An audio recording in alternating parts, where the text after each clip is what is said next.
My name is Isadora Moss Buford. I am the second child of Gillenstein Moss. My grandfather was Alfred Moss Jr. And I am related to him just for being a granddaughter. And I remember the story of the first black man that voted in South Carolina. He was beaten something terrible. He had to flee for his life. His name was Archie Ware. My grandfather hid the car in the garage. We don't remember how the man got in the house. He was beaten so bad. Put him in their bedroom up front. Now we as children was playing in the hallway. My grandmother told us, don't go up front. My grandmother's name was Anna. How old were you at this point? We had to be teenagers. Okay. Teenagers. And we playing in the hallway on the organ, running up and down. She said, don't go up front. But they never told us why. And we running up front, and we bumped into the door. The door came open, and there this man with his head all bound. He was just laying and looked like he was dead. And we ran. And so my grandmother told us she was going to punish us all, because she told us don't go up in here. And during the night, he had to flee for his life. But he was at Alfred and Anna's home. They hid the first black man that tried to vote. And my father and my grandfather took him down to Augusta, Georgia, put him on the plane, and he had to leave South Carolina. Wow. Yes. My name is Joanna Dykes. I am the daughter of Gillenstein / Buddy Moss and Florence Moss. I am the sixth child of their family of 8. And I have 5 sisters and had 2 brothers, which one brother is now deceased, that's Marion. But we grew up in Wellington, and I think had a great life. When I look back on it, we had a wonderful life. I moved away after graduating from high school and went to live with my Aunt Hattie and my Uncle William. And they had 2 children, which was Rebecca and William Belcher. And there I met and married my husband, Shedrick. And now we had 3 children, Vaughn, Sharice, and Eric. And from them, we now have 6 grandchildren. And that's Lindsay, Corinne, Devin, those Vaughns, and Sharice has 3, Malcolm, Miles, and Marcus. So we're the proud grandparents of 6 children. But my life in Wellington is the main subject here. And I just want to say that we interacted with our grandparents a lot. I mean, we did our house and homework at home. And then we would have to go to Grandma and Granddad's house and help them out. And it was just the way of life. No, I didn't like it sometimes, but now that I look back on it, it was a great experience to get to know my grandparents. And they were very strict, but they loved us and cared so much for us.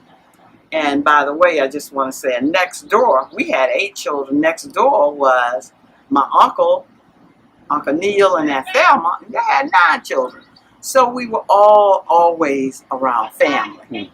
And as I said, it was just really a great experience now that I look back on it. There's just so many stories to tell. I didn't realize how rich my heritage was until I got much older.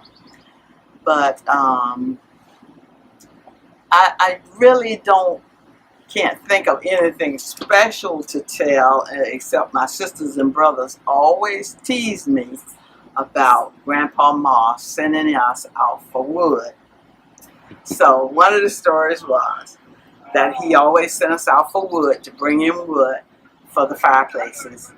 And he asked me one day, it was myself, Geraldine, I think, and Clarkie.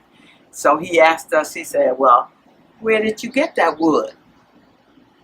And I told him, I said, I got it from around the corner.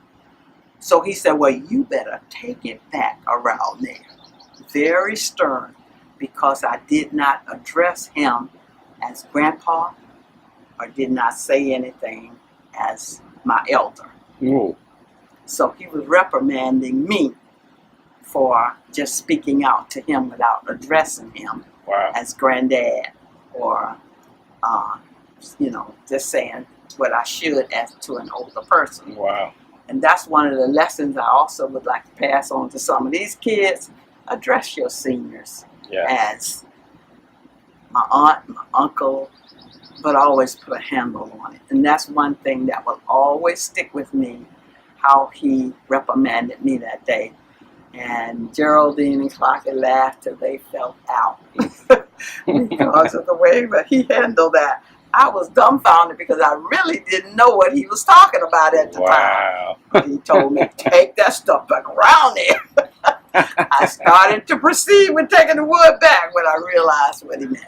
Okay. Yes. That's yes. fantastic. But Thank you. they were really good grandparents, and they were really just as much a part of my life as my mother and father were. Wow. But we always had something to eat. We always had clothes to wear. We were blessed. When I think about the people around us, we were truly blessed. And of course, we grew up in the Church of God Holiness. Mm-hmm. So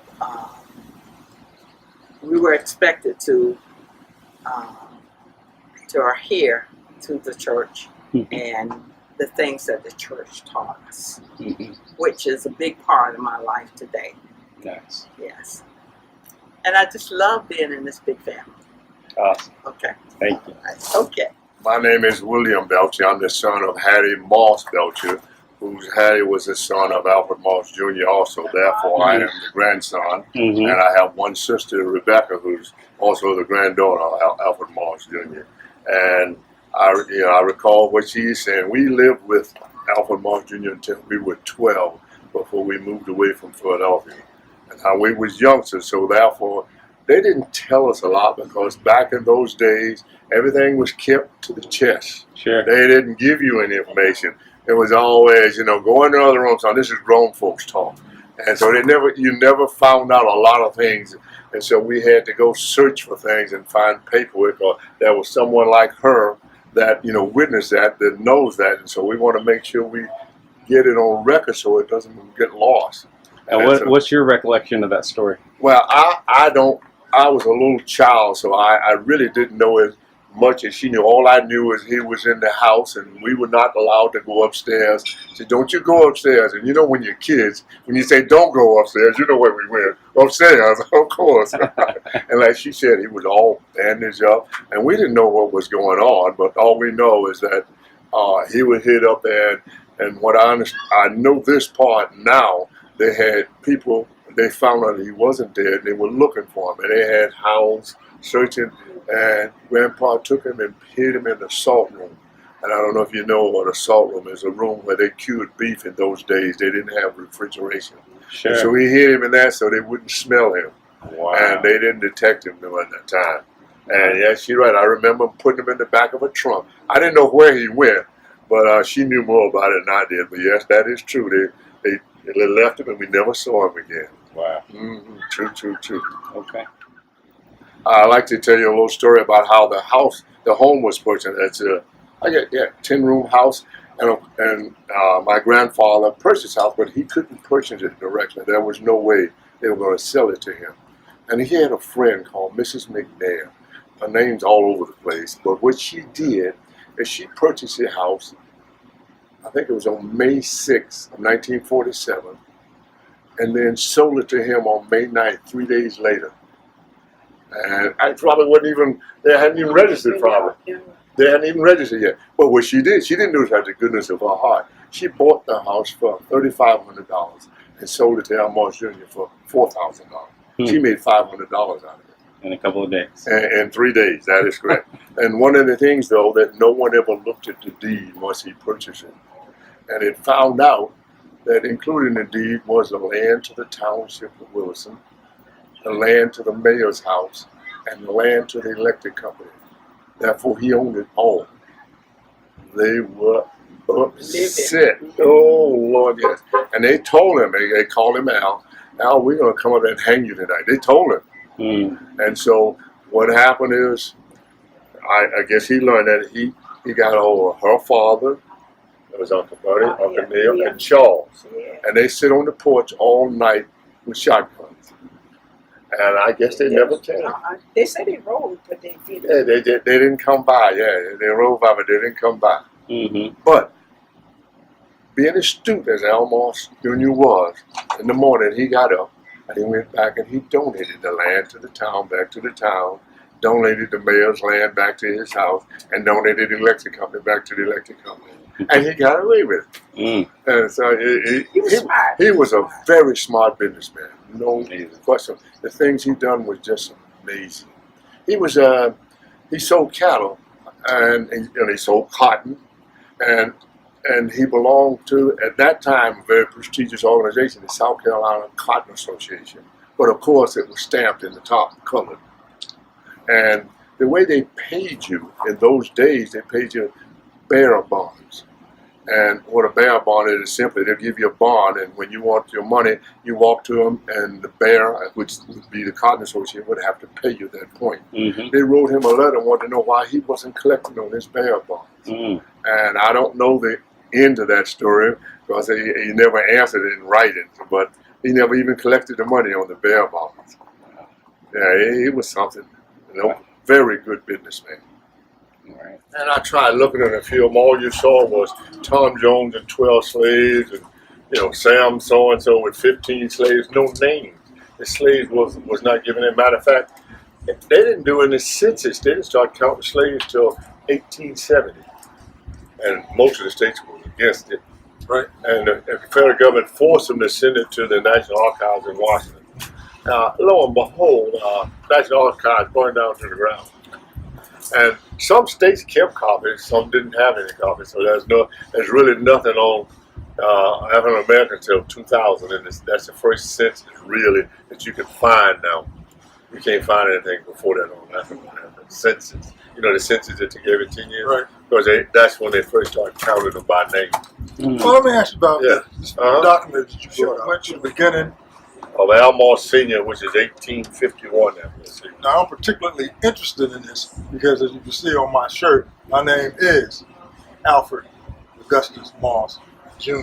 Yes. I'm named after my father. That's correct. That's correct. It's currently the oldest living male relative in the Moss family. That is correct. And he'll be 83 September God 11th. Bless him. God bless him. That's right, born September 11th, 1934. Yeah. You won't let us forget. Yes.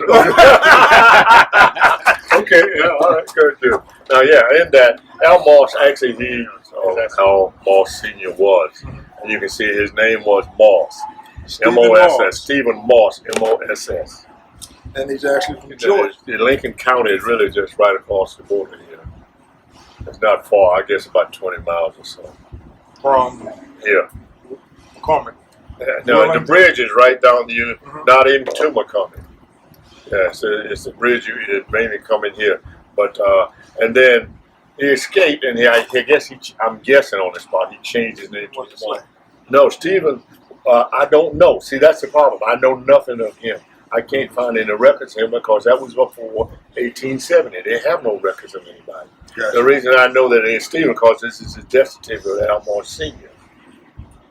Standard certificate of death, state of South Carolina. Right.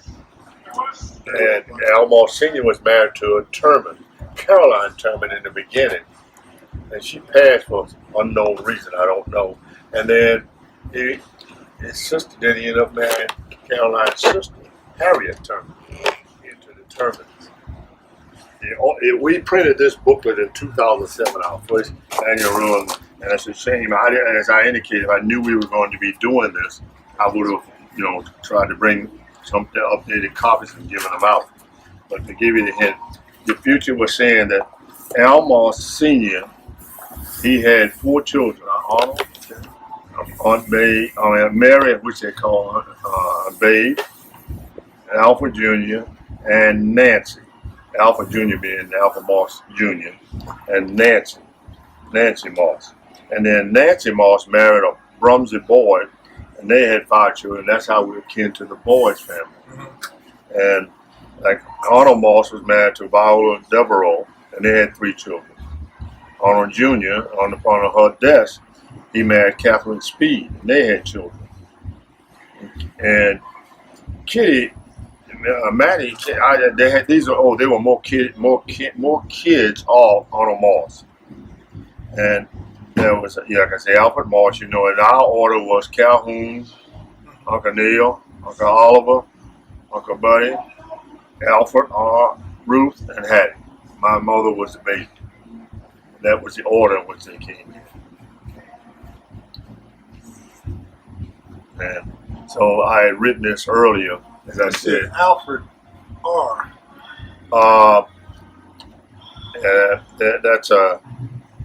This is Alfred Moss Jr. That's not printed right. Yeah, that's.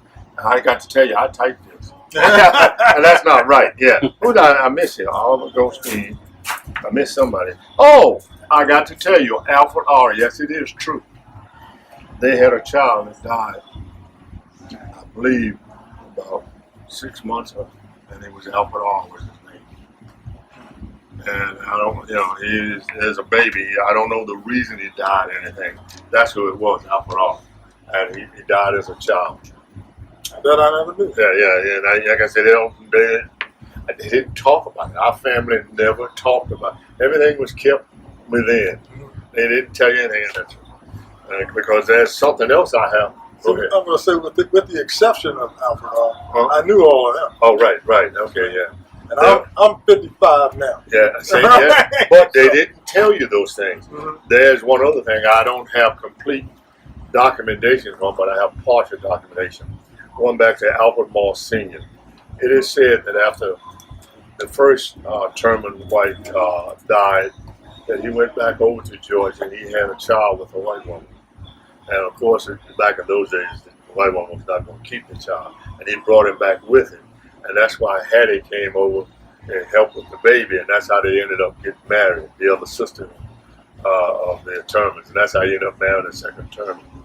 Now, this woman, I'm only on my hearsay, so I don't have any proof of this. Her name was Esther Moss, and she was very light-skinned, and the men liked her. However, she found out that she could utilize that and bring the money home, and she did. But nobody talked about it. And I'm on my Aunt Ruth, who was on deathbed, and I said, "You got to tell me about that, about Esther." And her comment was, "That hussy," and that's all she said about it. But what I did find out in McCormick office down here, the land office, they have Esther Moss owning land. Okay, obviously she's long gone. I don't know anybody because everybody that I talk to, nobody knows anything about her. Or they didn't talk about her. I don't know what happened to her. But there is title of land down there in McCormick right now, present day, in Esther Moss. It appears that she was real, but I don't have any facts that show it. So what is the status of the property? I don't know, because as I said, I found it in McCormick. Yeah, I just don't know what happened to it. Yeah, so, but I know they existed. But as I said, Al Moss, he accomplished so much. It's just amazing the things he accomplished. He was a Mason. Our grandmother was Eastern Star. Buddy was a Mason. Babe was, Babe was an Eastern Star. Our Aunt Hattie, she was an Eastern Star. As I said, Al Moss Sr. belonged, to the Cotton Association, which is, a big thing in those days. And And he bought all kinds of land. That just amazes me. As I said, I added up one day. It was like 356 acres. That's a lot of land. But here I have deeds for all that land, and that's how I found things about a lot of the people, because it was written in the deed, from this person to that person. For example, Al Moss' wife Anna, our grandmother, she had 3 sisters and a brother. And Al Moss was a slave, but Anna was not a slave. She was a free slave, and they called them Ishes, I-S-H-E. I don't know where that came from. I know she was called an Ishi, and that's what she was called. And Anna's brother was in the service, as I was indicating earlier, in World War II, and he married a white woman over in France. And the white woman was from Georgia. She came back, and when the war was over, he came back to get her. And he went down there that day. He didn't live through the night. He shot him in the back of the head. And so he had donated his land to the sisters, and for a reason I don't know to this day, all of the 3 sisters, plus Aunt Mae, plus Aunt Hattie, they all sold their land to Al Moss. I don't know why, but they did. And it was for the sale of $10. So they probably just gave him the land. I don't know the purpose of that, but he did that. And he sold beef during the World War II. He had a lot of cattle down there, down in the river. And he'd have, I think they pulled a seat out of the back of the car or something, and they put the beef there. Alfred delivered beef, Charles delivered beef, Marshall delivered beef. They delivered all around. And So obviously he had his own slaughterhouse. him. It was not his own slaughter, it was him. Yeah, it was him. He was the slaughterer. Yeah, right. Okay. But he did that, and but I guess it worked out well for him. I don't know how he got all his income, but if I had to take a guess, I would say maybe that's how he got it, selling all this beef, etc. I heard he had hundreds of heads of cattle. Oh yeah, he had a lot of cattle out there. That is correct. And so, like I said, he was a real good businessman. I mean, he went and sold a car, bought another one, and before he got home, went back to the lot and bought the used car back. He had a Model T. And he bought it back for less than what he got credit for. I think he turned a trade it back $800. He bought it back for like $300 something. A good businessman. You got to give him all the credit in the world. Let me ask you about this, because I've met several members from the Holiness Church, which he attended. Yes, that is And correct. He was deacon, am I correct? That is correct. And I was told that when the bishop visited Yes, town, yes. they would all stay. They stayed at Grandpa's house. That is correct. Okay. And I'm a little kid. Right. And he brought all these young women there. Right. And they had to have firewood. I kept bringing them firewood. I wouldn't knock on the door. I was bad. I'd walk in the door. Hey, I'm here to give you some firewood. Oh, yeah. And they used to come there every Christmas, yeah. And he'd go hunt. The bishop couldn't shoot the side of that wall, but they'd go hunt every time. I'll never forget. A rabbit was coming down a little narrow pathway, and they going to let the bishop shoot. He go, bam, missed it. Bam. Now he's standing up now. The rabbit runs between his legs, and he goes, bam! It's a wonder he didn't shoot himself. And they all dying laughing. Nevertheless, he never hit that rabbit. But I mean, the mere fact he's shooting between his legs. I go, what? He never did hit that rabbit, man. But he enjoyed it. That's all that matters, I guess. Yeah, but like I said, he did a lot for everyone. I understand he gave feed to everyone around that needed feed to plant in the springtime. He'd give it to them for nothing, and everyone appreciated it. But like I say, some of the things I just don't know how he got away with. The classic story about a state trooper on a horse, whistled at my grandmother. He went up and knocked the horse right in the head and knocked him down, knocked the trooper off the horse, and he got away with it. In those days, they would hang you by it before night was over. Well, he got away with it. I don't know how he did it, but there are things he just got away with. It's just amazing. Nobody messed with him. I was a young kid once, and I went down to Williston. I wanted to get some candy at the store, and the person in the store said, "Son, we don't serve your kind of thing." So I went back and told Grandpa, And Grandpa, he got these overalls on, all on there. Took his pistol, put it in his pocket, and he went down there. I don't know. He didn't take me with him. But I know the next day, come on in, son. You want some candy? It's all right. Come on in. Whatever you want. Don't worry about it. We'll take care of it. I tell you, they feared him, man. He didn't get, he took no mercy off of anybody. But he was a tough man. But, like I said, they loved him because he helped everyone he could help. Just a smart businessman. Really, really smart. And like I said, and I continue to find out things that I didn't know, because I try to get some of the people, the older people here, to, what they remember about him and tell us about it. But it's just a continuous learning experience. But like I said, I'm glad to know now that we know that our family name was Moss. We never knew what our original family name was. But that death certificate you have verifies that our family name was Moss all the way back from the beginning. All right, let me ask you about Grandpa Al and his business. Now, staff-wise, do you have staff? They had people picking cotton for him, yes. Okay. They even had some white people from coming picking for him. I have a picture of that where they picked cotton for him everywhere. And he did that. As I said, he belonged to the Cotton Association. He blew all kind of bales. Yeah, so like I say, he was a smart businessman. And that was unheard of in those days. White people didn't work for black people. That just didn't happen. Well, they called you colored. Well, Yeah. I remember also the train came through the property. The train came right near the roadway there. Oh, yeah. They had strawberry patch out there. I used to sit out there every day, boy. Out eat strawberries all day. Loved it all. Oh, yeah. And then we had a pecan orchard there. Right. Oh, I love those pecans. Oh, yeah. Those were the good old days. He had peach trees in the back. But like I said, he had a lot of land. He accumulated a lot of land. And he realized the value of land. So that's why he purchased all of that land. Was he able to utilize the services of the train at that time in any of his distributions? I understand your question. I don't know the answer to that. I don't recall that, but that does not necessarily mean so. I haven't seen any evidence of that. I just don't know the answer to that question. But he was well respected in Willerton. I mean, there was nothing. They whatever he said went Willerton. It was all powerful.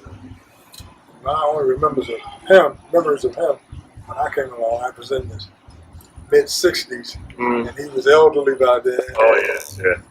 And unfortunately, I wasn't here then. I was in Vietnam. I wasn't there when in the end, folks. But like I said, well respected man. And look what he did, what he fostered this whole Moss family. So that's a good deed, no question about it. Yeah, that's a French home. Oh, you mean? I wanted to talk about the book? Huguenots. Oh yeah, the booklet. Oh yeah, evident there was a book written about that, that house, and I wanted to see the book, and so I went to the McCormick Center, and they said, well, that's a restricted book, but you can't see it. What's that mean? Because the house is built, and it was built. I don't know the year. I don't recall the year. It was built, and what made it different is the house had stairways inside. You could go up and down inside the house, and that was at the time that was unique when it was built. And then the family, like I said, it was sold to Al. And then I said, well, I'm going to go to Columbia. I want to find this book. So I went to Columbia at the library down there, and they said, well, yeah, that's a restricted book, but we can get it for you. I said, that's okay. So I'm sitting there waiting. Oh, about 20 minutes coming. Well, we can't seem to locate that book. And I said, oh, brother. But what happened was the secretary was there. She handed me a note in my hand. Said, you can get this book at such and such a bookstore. So I said, all right, thank you very much. And I went outside and I called the bookstore. Oh, yeah, we have a copy. We have 3 copies. I said, well, I'll save them for me. I want 3 copies. So I went over there to the bookstore. And no sooner than I walk in there, this woman that wrote the book is the previous family that owned that house. She says, the family that wrote the book would like you to come over for tea. Well, how does she know I'm living in South Carolina? Yeah. So when I walked in the book, she wanted us to come over for tea. I said, okay, we'll go over. And then the lady says, now, where did I put those books? I know I had them somewhere. Well, she didn't know I'm tall, so I could see over the desk. Daddy was sitting on the shelf. I said, Daddy on the shelf. She was turning all kind of rainbow colors of red. But then I said, okay, we're going to the house. And so we had tea. And she says, you know, we owned the house prior to you, and we really would like to keep it back, put it back in our family. Well, she caught me flat-footed. I says, listen, I'll talk it over, and I will call you back in about a week. And so I knew when I walked out of there, we weren't going to sell it back to her. But I called her back and we said, listen, I've talked to the family, and we would like to keep it in our family. And she was not happy, but she said, okay, if that's what you insist, there's nothing I can do about it. So we decided we wanted to put the house on the National Archives list. So we put in the application, and lo and behold, about 3 months later, we get a letter back rejected by the what's her title? What's the title of the National Historical Society of South Carolina president? Whose name was it? That woman. Rejected. I had no idea she was on it. She's the national chairman of South Carolina. So she rejected it. We didn't get it on. And so we ended up selling the house to Geraldine, and they were fortunate enough to get it done. I don't know how they got it done, but they got it done. So it was placed on the National Register. But it was funny. We had no idea this woman who she was. This will be another interesting story we had to ask. Oh, yeah. Geraldine. Yeah, actually, how did they get it on? But it was, like I said, he was an interesting man. Unbelievable the stuff he got accomplished. How he did it, I'll never know. But he was tough. I remember, and they would tell me Charles and Alfred and stuff. They had to walk up, drive him all day long now. And then at the end of the day, Grandpa, I'll see you tomorrow, boy. My grandpa, you gonna let me take me back home? No, boy. They had to walk home all the way back home. Next morning, back up here again. And they ended up doing it all the time. Even Isidore, he wanted Isidore to take a trip for him. They had to do the same thing. Isidore had to walk all the way up there. And after she got done whatever he wanted for him, see you now. And she had to get out of that car, walk all the way back home. It's tough, boy. No, that's the way it was with him, man. But like I said, a good man. He tried to help everybody he could. I know that much. So I guess I think I already told you the story concerning the house, the purchase of the house. I think did I not? Yes. Oh, okay. Yeah, that was an experience also. But like I said, you look back at it, it's quite an experience. And that's all I have at the moment. What about the wealth he's able to accumulate at that point in time? And what about the indications, like the cars that he paid for? Yeah, I don't understand how he accumulated wealth. I can only guess. I would presume that he got it from selling all this beef. Because that was World War II. It was ration. So I had to presume he sold a lot of beef that way. Do you know if he sold anything other than beef? Yes, hogs. Yeah. Oh yeah, I did that too. Oh yeah. I remember killing hogs out there, out front. Oh yeah, no question about it. And as you said, he went and bought a new car and went back on the lot and bought the used car, and he just traded it in. We ended up with 2 cars, and so he did well. I don't, like I said, as I indicated, I don't know the real how he accumulated all his funds, but he was not for need. And as he had, at Mrs. McNair again, he had money in the bank in McCormick, and she told him that, that the bank was about to close, go get his money, and he went down and got his money and transferred it over to a bank in Greenville. So she told him what was going to happen. And I presume that reason her name is on a lot of things is back in those days, he wasn't allowed in the courthouse. So she would do all the signing of the papers for him. That's a guess on my part, but it makes sense because they just wasn't allowed to walk in the courthouse. And so that's why you see her name on quite a few papers. I'm Alfred Maud. I'm